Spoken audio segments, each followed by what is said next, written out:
This is my video about how Wisp is overpowered in Hearthstone. Wait, Wisp? We're talking about Wisp, the card that's been in Hearthstone since the very beginning as a 0 mana 1/1 with literally no other text on it. You're saying that Wisp is an overpowered card? Well, if you haven't been playing Hearthstone recently, then yeah, actually, Wisp is pretty overpowered in modern Hearthstone nowadays. The standard has just become that fast that you really need to pay 0 mana for your card to actually be any good. If you need to get an idea for how Hearthstone has gotten a lot faster over the years, I think the best example I can show you right now is Platasaur, which is a 1/2 for 1 mana and neutral that draws you a card. It has the downside of discarding the card if it dies, but because it costs 1 mana, it's pretty likely you can play the card you draw off it either immediately or very soon after playing the Platasaur. This makes it very functionally similar to the pre-nerf version of Novice Engineer, which was a 1/2 for 2 mana that simply drew a card on ETB, a card that got nerfed in Old Hearthstone because of how good it was. But just looking at these two cards may not give you the entire picture of why Wisp is so powerful. For any people wondering, they released Tinyfin back in League of Explorers, and the game had progressed a bit then, and Tinyfin wasn't overpowered. That being said, though, if they were to release Tinyfin into the game nowadays, Tinyfin would also be broken because Wisp is already broken for just being a 0 mana 1/1, and Tinyfin having the Murloc tag would actually make it probably better than Wisp right now. Wisp is currently playable in a whole slew of different standard decks, and some of the best decks in the metagame right now run Wisp as a 2 of in their main deck. And I'm going to go through this video and show you all of the powerful places that Wisp is ruining the current game of Hearthstone right now. Starting off, we have the deck that I played my grind up to Legend most recently with, just normal aggressive Paladin. Basically, what Paladin's been doing since the very beginning, it's all built around this very powerful card, Busybot, which gives your 1 attack minions ++1 on top of being a pretty generic 2 mana 3/2. This card is not only a board-wide buff if you have a lot of 1 power minions in your deck, but also synergizes very well with other buffs because it is a creature in itself, which makes the very normal Paladin deck that's just focused on summoning a lot of minions and buffing the board very strong in this metagame. A card like Wisp, which is both free and has 1 power, not only synergizes super well with Busybot, being able to play it down on turn 1 or turn 2, becoming a free 2/2 to immediately attack your opponent for some damage, but it also benefits very much from the other buff cards like Flash Sale or Crusader Aura. Effects like these, one body can totally swing the entire game. If you have a 1/1 Wisp into play on turn 1, it can easily turn it into maybe a 5/3 after 2 attacks of Crusader Aura, meaning your opponent will be taking an absolute ton of damage because of this 0 mana Wisp. This shows why Wisp is powerful, and the rest of the Paladin deck basically just features all of the standard Paladin staples you're used to. It plays Muster for battle to summon a lot of guys. It plays Righteous Protector as basically a 1-drop body that's hard to remove. All the stuff that you're pretty familiar with from other Paladin decks. And while classic Paladin aggro may seem like a spot that it makes sense to put a free 1/1 in, just getting a lot of board buffs and being a powerful presence, classic Rogue is actually where I think Wisp fits the most at home from the olden days. Wisp was already a card that you could consider now and again for a rogue deck to simply activate the combo keyword for very cheap, being a 0 mana card, but it also synergizes really well with the massive draw engines that are present in the modern age in rogues decks. The current hotness is this card, Twisted Webweaver, which says if you've played another minion, you've already played this game, you draw a card, meaning that if you can chain multiple Wisps together using cards like Shadow Step to pick it back up and put it down again, you can start churning through your deck really, really fast. Naturally, this leads into Playhouse Giant, one of the recent giants added to the game, which cost 1 less for each card you've drawn this game. It costs 25 mana. Originally, it costed 20 mana, but it was most recently nerfed to 25 mana because of how strong this rogue deck was. And not only was Wisp a great card to pair with your Twisted Webweaver, giving you additional draws over the course of the game, but it's also a 0 mana card that gets out of your hand for basically no cost, meaning that you can easily play it down at any point during your combo turn to basically give you more room in your hand to draw additional cards.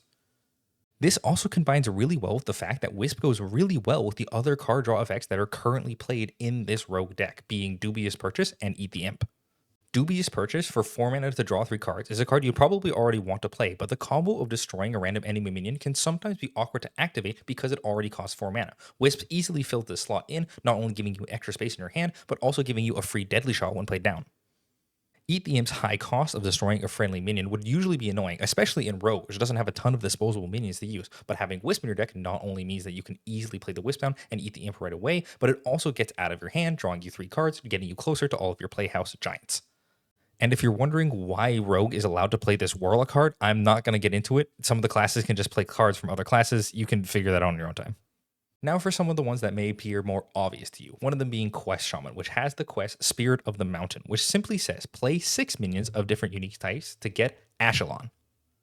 Ashelon, being a pretty powerful payoff, is something that you want to get down really, really early on in the game, because the earlier you get your Ashelon down and begin adapting twice, the sooner you can start playing out minions that get the adapt given to them as well.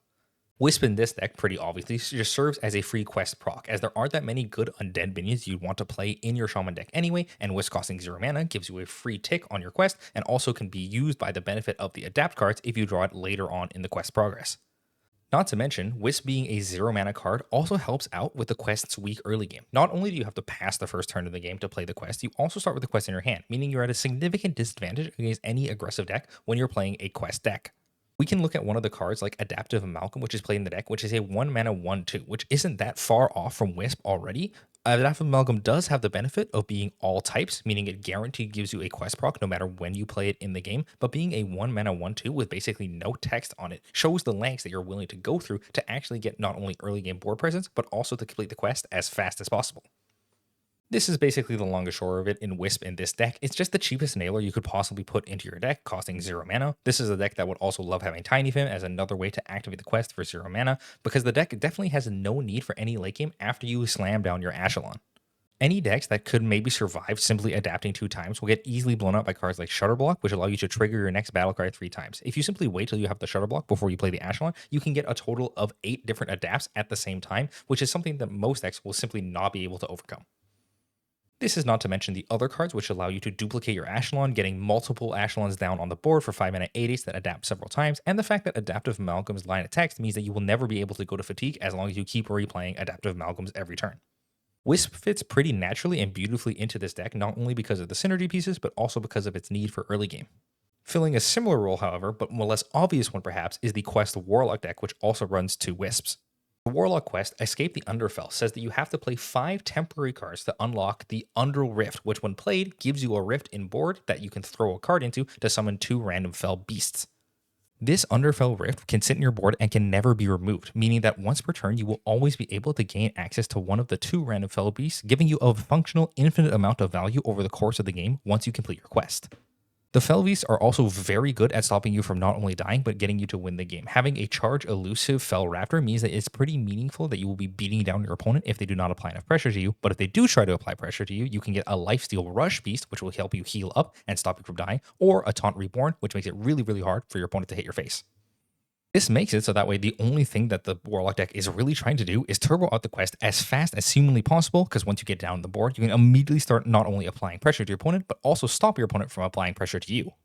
So naturally, it puts in all of the cards that will give you temporary cards for the cheapest amount. 1 mana being the Solarium, drawing you 3 temporary cards that you should probably immediately try to play, or Cursed Catacombs, which discovers a card in your deck and makes it temporary for 0 mana. And because we're looking for the cheapest way to proc the quest possible, simply putting a lot of 0 mana cards into your deck that will easily be played off of the Solarium and the Cursed Catacombs on the early turns of the game is really, really good. Hence why Wisp is seeing a ton of play in this deck. And whilst Wisp does do this benefit of quickly proccing your quest if it's drawn off of one of these cards that draws you temporary cards from your deck, it also helps out in early and late game pressure, because in the early game, Wisp coming down will be something that your opponent will probably want to deal with, even though it's only a 1/1 body, that still applies pressure for you trading on board or attacking your opponent's face. And in the late game, you can simply throw it into the Fell Rift to get 2 powerful Fell Beasts, which is exactly what you want to be doing anyway after you complete your quest.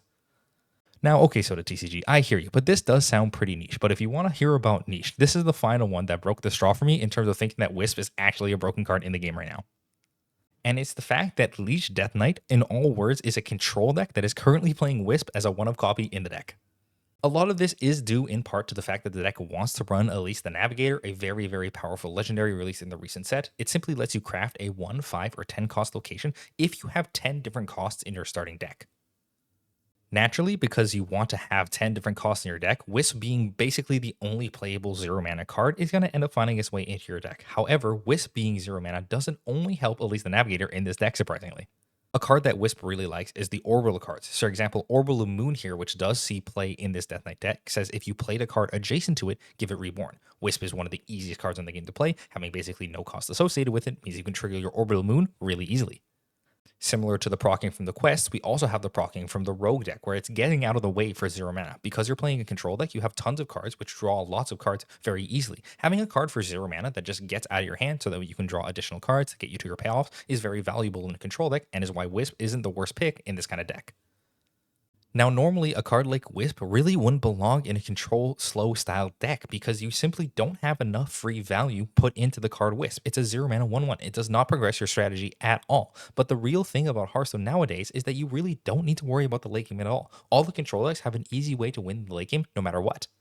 Even if your leech control deck can't simply suck all the life out of your opponent, overwhelming any aggro decks or dealing with any mid-range decks because of its large late game value, you can simply play down Kill Jaden, which replaces your deck with an endless portal of demons that gain +2/+2 every turn. A card like Kill Jaden in your control deck not only makes it so you never have to worry about fatigue because replacing your deck with a portal of demons gives you a brand new deck to play with, but it also means you never really have to worry about running out of threats in your control deck because Kill Jaden will give you an endless number of threats that grow larger and larger as the game goes on. This leads to a situation where rather than running any 8-cost card in your deck to trigger at least the Navigator, you would rather run a 0 mana card in your deck just to get out of the way so you can not only trigger release, but also be able to apply pressure early on to help stop aggro decks from running you over as easily. And Wisp being overpowered really comes to the end of the video here that I want to talk about, and it's the fact that value is simply dead in Hearthstone and has been dead for a really long time. Wisp is a card that's been in Hearthstone for so long, and alone almost never did enough by itself. Obviously, Wisp was the type of card that you're not just going to put in your deck to play as a 0 mana 1/1. It needs a lot of support to actually be a playable card. But thanks to all of the aggressive and scam decks that are present in Hearthstone nowadays, the speed has reached a point where basically playing any card that generates a large amount of value is not making any sense because the other cards that generate value over time are way, way worse than a card that just simply generates infinite value that you can put a 1 of in your control deck no matter what. These slow control decks struggle against decks like Low here, which makes all your minions cost 5, making you easily able, especially in Druid, to commit to large combos at any point during the game if you can ever draw Low to immediately enable your whole deck. These strong combo enablers make it so that way control has no way to really stand and makes it so that way going really, really fast becomes generally the only choice that you can actually play in Hearthstone. We can really see this come to fruition with the only playable quest from the new expansion being Dive the Galactic Depths, a quest completely focused on Paladin Murlocs. As you play aggressive Murlocs over the course of the game, your deck will slowly become stronger and stronger as you continually dive to Galactic Depths and get larger and larger Murlocs, meaning that not only do you have an aggressive game plan to help overwhelm any control decks that may try to stump you, but you also have a later game control plan if you are playing against a combo deck that didn't get to their combo early enough. You will simply be able to build a large enough board to simply run over them after you played enough Murlocs in the game. This leads to a metagame where any of the decks that are focused on value are massively preyed upon by the other decks. There's simply nothing you could ever do with a normal value card to overwhelm the combo potential of a card like Low, the late game potential and early game potential of a quest like Dive the Galactic Depths, or simply overwhelm the late game power of a Kill Jaden coming down and replacing their whole deck with a massive number of demons. In a metagame where you don't have to think at all about value because of the combo decks being so powerful, the aggressive decks being so aggressive, and the late game payoffs being so powerful that you don't even need to think about saving any resources or anything, a game where the only focus is getting on board as fast as possible, as early as possible, Wisp becomes the king of the game. And while part of me feels a soft spot for my guy Wisp here, who is finally seeing play after all these years in many top meta decks, being present in Hearthstone since the very beginning, finally getting to show its stuff in the top echelons of the metagame, part of me gets worried because all I'm thinking is, where are they going to go next? If a 0 mana 1/1 is good enough to see play, and we're power creeping to the next thing, maybe we'll get a 0 mana 1/2, a 0 mana 2/1. It's unclear, but Hearthstone will probably go in a direction where they pump their creatures even more, and once you're at 0 mana, there's not really much room left to go. But that's my thoughts. I want to see what you think. Thanks for watching my video. Let me know how you feel about the speed of Hearthstone down in the comments below. I'm really curious to see if people are more enjoying this relatively fast-paced metagame in comparison to the slower, more controlling metagames of Hearthstone's past. Whilst you're down there leaving a comment, remember to like and subscribe the video. If you want to see more content about card games from me, I would love it to see you subscribe so that way you won't miss any videos coming out from this channel. Thanks for watching.